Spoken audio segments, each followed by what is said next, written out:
Bom, torcedor vascaíno, como é bom.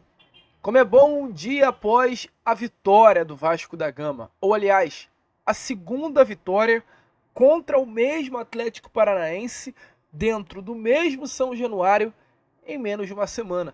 Não poderia ser melhor do que falando sobre isso, de começar esse Acorda Vascão. É importante lembrar, tá? A você, torcedor vascaíno. Você aí, ó. Você que está do outro lado e coloca essa cruz de malta no peito, você, eu, nós estamos a um empate, a um 0-0, a um 1-1 de chegarmos às semifinais da Copa do Brasil. Que loucura, hein? Que loucura. Se olharmos para 3, 4 meses atrás e viesse algum louco e falasse para você, olha só, você aí que torce para o Vasco, quando tínhamos Álvaro Pacheco no comando da equipe, tínhamos sofrido uma goleada para o Flamengo, estávamos perto da lanterna do Campeonato Brasileiro. Se chegasse alguém para você e dissesse, você aí, com esse mesmo elenco, daqui a 4 meses vai estar um empate da semifinal da Copa do Brasil após vencer o Atlético Paranaense dentro de São Januário de virada no jogo de ida. O que será que você falaria, torcedor? Há 4 meses atrás, talvez você mandaria esse louco embora e desacreditaria completamente do que ele falou. Mas eu te digo, é verdade. Você aí está a um empate de chegar às semifinais de uma das principais competições de clubes do futebol sul-americano, a Copa Milionária. Que caso o Vasco venha a ser campeão, poderá colocar quase 60 milhões de reais no bolso. Ai, torcedor vascaíno, tá chegando, mas calma, a gente vai falar sobre isso aqui nesse Acorda Vascão. Vai trazer aí tudo que rolou ontem à noite em São Januário, noite de Copa, noite de caldeirão lotado, noite de torcida fazendo uma linda festa. Além dessa, é claro, muitas outras novidades, trazer detalhes aí sobre a homenagem de Puma para Juan Esquerdo, falar também sobre convocação, teve atleta ontem sendo convocado para a seleção brasileira. Temos também muitas outras novidades, meu amigo torcedor vascaíno, um Acorda Vascão que chega aí bastante movimentado, bastante agitado, com muitas novidades a você nesta manhã de sexta-feira. Sextou e não poderia ter jeito melhor para sextar do que senão esse. Porém, é claro, antes de começar o vídeo, antes de deixar todos vocês aí muito bem informados sobre o nosso Cruz Maltino, como sempre faço no canal, quero dar as boas-vindas a todos vocês que estão chegando aqui pela primeira vez. Para quem ainda não me conhece, muito prazer, eu sou o Lucas e você está no canal do Gigante Vasco, o canal do torcedor vascaíno. E é claro, né, Vascão, você que está aí do outro lado e ainda não é um inscrito do nosso canal, vem agora mesmo aqui embaixo, onde tem essa palavrinha, inscreva-se, aperte nela e já faça parte da nossa família. Nós contamos muito com a presença e o apoio de todos vocês aqui no nosso canal. Você que está chegando aqui pela primeira vez, aguarde, assista ao vídeo. Caso realmente venha gostar do nosso conteúdo, lá no final você se inscreva. Caso você já esteja aqui todos os dias aí, meu amigo, tá dando mole, tá vivendo errado, é só se inscrever para ajudar aí a divulgação e o crescimento do nosso conteúdo. Show, Vascão! Vambora então, sem muita enrolação, falar, é claro, logo de Vasco da Gama, porque ontem, meu amigo torcedor, a história se repetiu. Assim como foi na segunda-feira, o raio caiu 2 vezes no mesmo lugar e o Vasco venceu pelo mesmo placar de 2-1, com a mesma virada também, perdendo o jogo por 1-0, virando para o jogo, né, perdão, para 2-1, com a mesma atmosfera muito maneira de São Januário, e o mesmo adversário, o Atlético Paranaense. Um jogo que terminou com o Vasco chegando 11 vezes ao gol do Atlético, enquanto o Atlético apenas 4 ao gol do Vasco da Gama. Inclusive, a vez certeira que o Atlético conseguiu chegar foi apenas uma, a do gol do atacante, do volante, perdão, Christian, aos 32 minutos da primeira etapa. O Vasco termina o jogo aí com 59% da posse, sendo de fato muito superior em números com relação ao seu adversário, marcando o primeiro gol do Puma aos 35 minutos da segunda etapa e virando o jogo aos 48 minutos. Essa bola final que tanto fez o vascaíno, né, realmente se entristecer nessa temporada de 2024, golzinhos no final, aquele gol aí sofrido para o Fortaleza, que fez com que o Vasco tivesse que disputar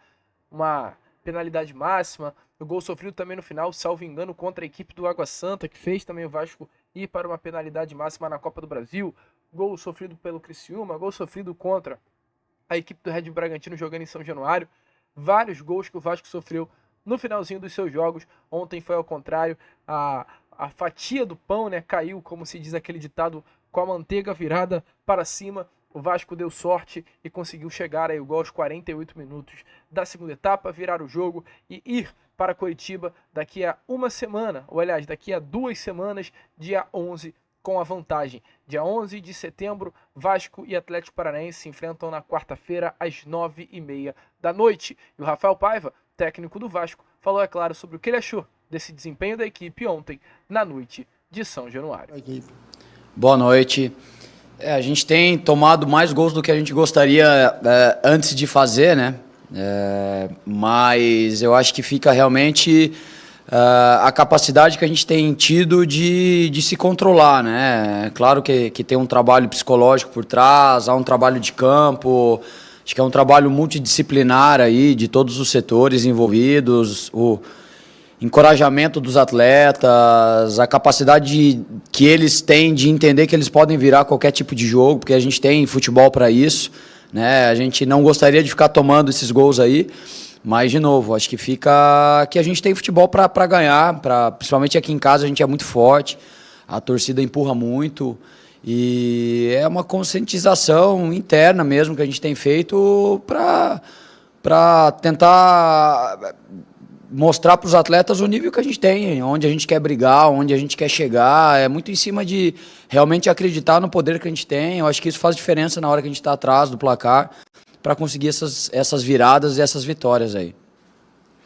Rafa, sem dúvida é um time de muita qualidade do outro lado, o Atlético, né? E, sem dúvida, também você mexeu hoje, deu tudo certo. Queria que você falasse dessas substituições aí.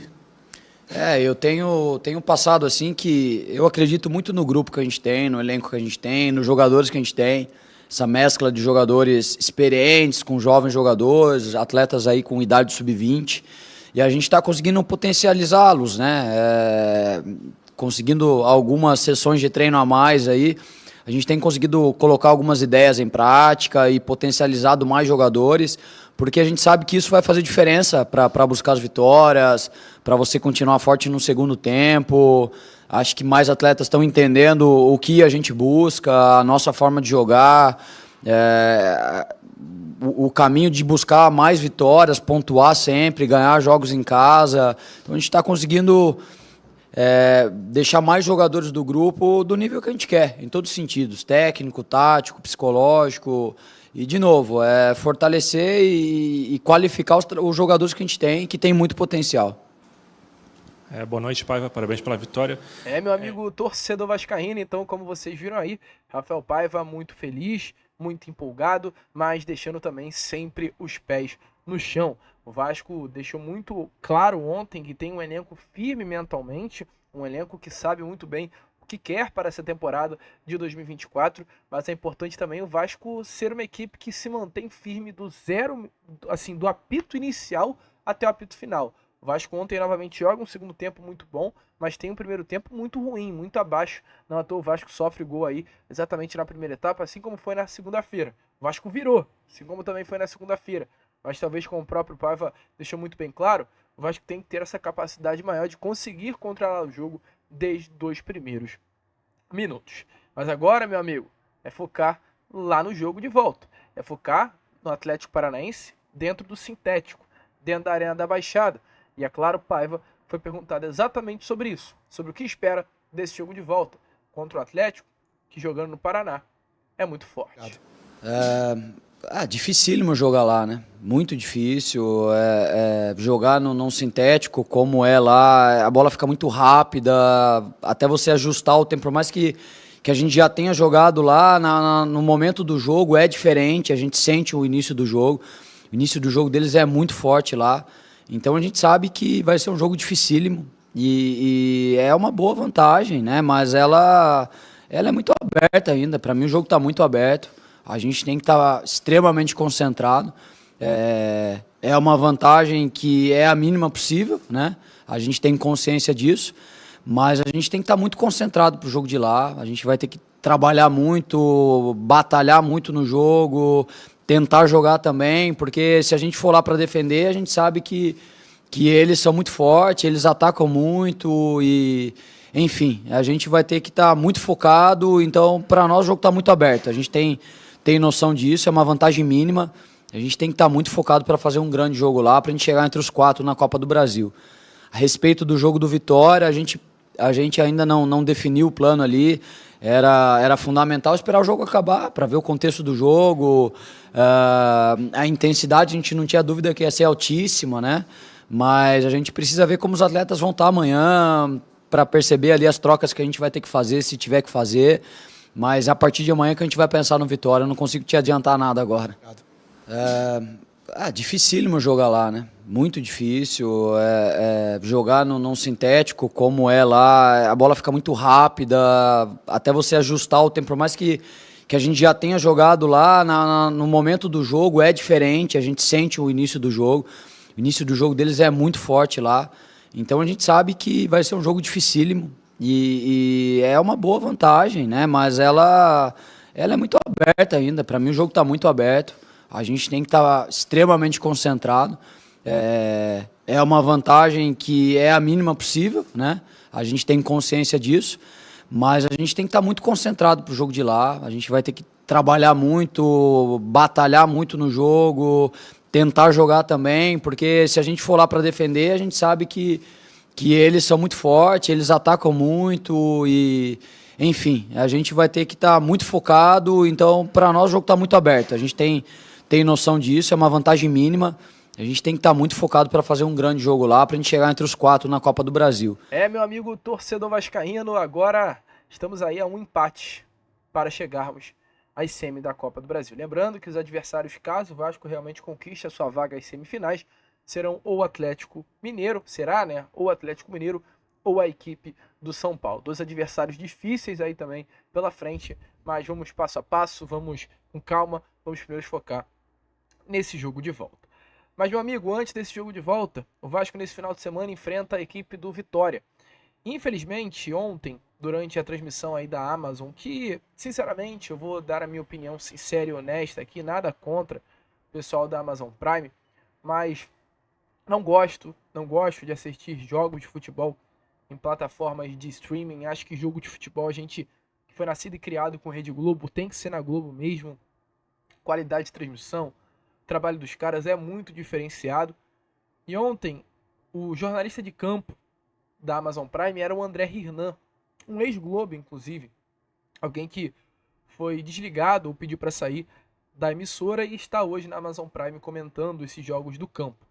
E ontem ele soltou simplesmente essa fala aí, após a partida que causou muita revolta, muita polêmica na torcida do Vasco da Gama. Palmeiras. E a gente sabe que é muito forte também, né? É verdade. E assim como o Vasco vai jogar contra o Vitória, é confronto direto lá embaixo, porque hoje o campeonato do Vasco é olhar para a parte de baixo da tabela. Mas sem dúvida. Então, meu amigo torcedor vascaíno, é sobre isso, né? André Hernan, que salvo engano é São Paulino, assumido, e nada contra o time dele, não precisava nem trazer essa informação aqui a vocês, mas esses caras precisam aprender um pouquinho mais do futebol. Não que ele não saiba, muito pelo contrário, tenho convicção que para chegar onde chegou sabe muito, mas precisam estudar mais. Porque se não é estudo, vou falar que ele é um rapaz que ele está fazendo isso de uma forma proposital em meio à transmissão. Porque a pessoa que olha para a tabela do Campeonato Brasileiro, vê o Vasco na 8ª colocação, e diz que o Vasco tem que olhar para a parte de baixo da tabela, ele não está estudando. E se ele está estudando, me desculpe, André, mas o senhor é um mau caráter. Porque a gente vê até mesmo no Instagram do André Hernan, antes do jogo, ele coloca um stories para a torcida do Vasco e diz que o Vasco é o 8º colocado do Campeonato Brasileiro. Então calma aí. Se o Vasco é o 8º colocado e você parece que sabe disso, por que o Vasco é uma equipe que olha para a parte de baixo da tabela? Porque o confronto contra o Vitória no próximo domingo é um confronto direto olhando para a parte de baixo da tabela. Confronto direto hoje para o Vasco é Vasco e Cruzeiro. O Vasco é o 8º e o Cruzeiro, salvo engano, é o 7º ou 6º. André Hernan, isso é confronto direto. O Cruzeiro é o 7º, exatamente. Vasco e Vitória não é confronto direto. O Vasco hoje tem 31 pontos. Vitória tem 22. 9 pontos separam as duas equipes. Quase 8 colocações separam as duas equipes. Mais que 8, quase 10, perdão. Então, assim, são frases que chateiam o vascaíno, irritam o vascaíno e evidenciam mais do que nunca como aí sim na imprensa por um todo. É Globo, é Amazon Prime, é Record, é Band. Uma perseguição tamanha ao Vasco da Gama. Mas eles ainda não entenderam que essa perseguição só fortalece mais. E agora, realmente, antes do jogo contra o Atlético, tem esse jogo de amanhã, o Vasco se representa hoje no CT Moacir Barbosa, o elenco titular fará aquele regenerativo, enquanto os reservas irão a campo. O Vasco tem hoje para treinar e amanhã será o último dia de treino antes de enfrentar a equipe do Vitória da Bahia. O Vasco treina na manhã de sábado no CT Moacir Barbosa, na manhã de amanhã, e logo após viaja para Salvador para ter esse jogo importante também às 6h30 da tarde. Partida essa, caso o Vasco vença, dependendo aí dos resultados, poderá colocar o Vasco da Gama a 5 pontos de distância para o G6, que tem o Bahia hoje como o time que está na 6ª colocação e com um jogo a menos. Assim, o Bahia terá um adversário difícil, com a Red Bragantino jogando dentro de Bragança Paulista, e o Cruzeiro enfrentará o Atlético Goianiense. Claro, o Cruzeiro tem real possibilidade de conquistar a vitória, o Bahia tem real possibilidade de não conquistar pontos. Então o Vasco pode pelo menos se aproximar ali da parte de cima, vencendo Vitória. E o Paiva também, ontem na entrevista coletiva, falou exatamente sobre esse jogo importante que terá pela frente contra a Vitória da Bahia, em Salvador. A respeito do jogo do Vitória, a gente ainda não definiu o plano ali. Era fundamental esperar o jogo acabar para ver o contexto do jogo. A intensidade, a gente não tinha dúvida que ia ser altíssima, né? Mas a gente precisa ver como os atletas vão estar amanhã para perceber ali as trocas que a gente vai ter que fazer, se tiver que fazer. Mas a partir de amanhã que a gente vai pensar no Vitória. Eu não consigo te adiantar nada agora. Meu amigo torcedor vascaíno, dessa forma é focar no Vitória da Bahia, focar nesse jogo tão importante que o Vasco da Gama terá nesse próximo final de semana. Tempo aí para talvez testar Coutinho, talvez dar mais minutagem para Jean Davi Menezes, talvez recolocar o David dentro das 4 linhas também para pegar ritmo, visando, é claro, esse confronto de volta contra o Atlético Paranaense daqui a 2 semanas. E falando ainda um pouquinho sobre ontem, tivemos alguns momentos muito legais. Inclusive, o momento mais legal da partida, na minha opinião, foi o gol do Puma. É claro, o gol do Hugo Moura teve aí o seu tchan, porque foi o gol da virada, mas o gol do Puma é um gol muito significativo por tudo que o atleta sofreu nessas últimas horas, devido à perda aí do seu amigo, né? O esquerdo acabou perdendo a sua vida naquele jogo contra a equipe do São Paulo. O Puma ontem entrou em campo vestindo a camisa de número 3, porém com o nome de esquerdo em homenagem ao jogador. O Vasco fez aí antes da partida um minuto de silêncio e quis o destino, né? Quis aí, como se diz aquela frase, claro, os deuses do futebol aí, nossa posição, fez com que o Puma pudesse ter a oportunidade de comemorar o gol e fazer o gol em homenagem ao Juan. Gol esse, inclusive, uma linda jogada. A gente que às vezes olha o gol de uma forma qualquer, apenas comemora, mas foi uma linda jogada construída, né? Pelo setor aí do Vasco da Gama, uma jogada que começa no Maicon, dando de peito para o Esforça. Força abre rápido o jogo para o João dá a bola para o Hugo Moura dá para o Jean dá para o João de calcanhar acha o Ryan na área que dá de peito para o Puma bater de primeira. Então assim, um gol muito bonito, uma jogada muito bem trabalhada do Vasco, golaço do Puma, um belo passe do Jean Davi Menezes, que nitidamente ontem, pelo pouco que a gente viu, mostra ser um jogador que o Vasco poderá utilizar muito e poderá ajudar muito o Vasco para essa temporada de 2024. E na minha opinião, além, é claro, do gol importante, Puma, a matada do peito do Ryan, estilo futevôlei, né? Dando aí a bola no pé do Puma para ele bater de primeira. Um lindo sem pulo. E realmente também mostrando aí que o Ryan é uma peça que poderá ser utilizada. Atleta tão criticado recentemente, em pouco tempo aí, em 3 jogos, foi autor do gol contra o Criciúma e agora autor dessa linda assistência para o gol do Puma. E não à toa, devido às boas partidas, né? Ryan ganhou oportunidade, foi convocado pela seleção brasileira de Ramon Menezes. Tivemos essa notícia na noite de ontem, que após aí 2 baixas, no caso do atacante Alisson do Atlético Mineiro e o atacante Gustavo Nunes do Brentford, Ryan foi convocado ao lado do meio-campo Matheus Gonçalves do Flamengo para a seleção brasileira sub-20. No caso, a seleção brasileira vai treinar aí na Granja Comari, em Teresópolis, durante a data FIFA, e nesse período enfrentará o México em São Januário, nos dias 5 e 8 de setembro. Então, Ryan aí vai estar nesses próximos dias, né, convocado à seleção brasileira. O que preocupa, vai desfalcar o Vasco. O Vasco da Gama, que ficará treinando no período da data FIFA, se preparando para o jogo contra o Atlético no dia 11, não terá o Ryan no CT Moacir Barbosa, porque estará junto à seleção. Outro atleta que também não estará no CT Moacir Barbosa é o Jean Menezes. Foi convocado para a seleção do Chile e é também um desfalque no dia a dia do Vasco no CT, um desfalque para o Rafael Paiva. Sim, dificilmente esses jogadores estarão a 100% à disposição para o jogo de volta contra o Atlético, mas é claro, será importante aí para a carreira de ambos estar na seleção dos seus pais. A gente fica por aqui. Ficamos aqui com esse Acorda Vascão, vitória importante, quartas de final. O Vasco aí é um empate de chegar às semis, uma das principais competições de clubes do futebol sul-americano. Vence o Gigante. Fechamos aí esse mês de agosto, meu amigo, para fechar aqui o vídeo, com um mês sem derrota, tá? O Vasco abre o mês de agosto com empate contra o Atlético Goianiense, jogando em Goiânia. Logo após empata contra o Red Bull Bragantino em casa, no dia 3 de agosto. Logo após, o Vasco da Gama vence o Atlético Goianiense, jogando em casa pela Copa do Brasil 1-0. Vence o Fluminense no estádio Newton Santos 2-0. Empata com o Criciúma jogando em Santa Catarina e vence esses dois últimos jogos contra o Atlético Paranaense. No caso, o primeiro jogo contra o Atlético foi ainda, né, em julho. Então o Vasco fecha o mês de agosto com 6 partidas, 4 vitórias e 2 empates. Já são 7 jogos de invencibilidade. É o Gigante de Rafael Paiva. O trabalho do Mister tá dando certo. A gente fica por aqui. Se foi a Acorda Vascão, se inscrevam, compartilhem, ajudem o nosso crescimento. Faça aí com que cada vez mais pessoas, é claro, possam ter acesso ao nosso canal. E como nós sempre falamos aqui, saudações vascaínas.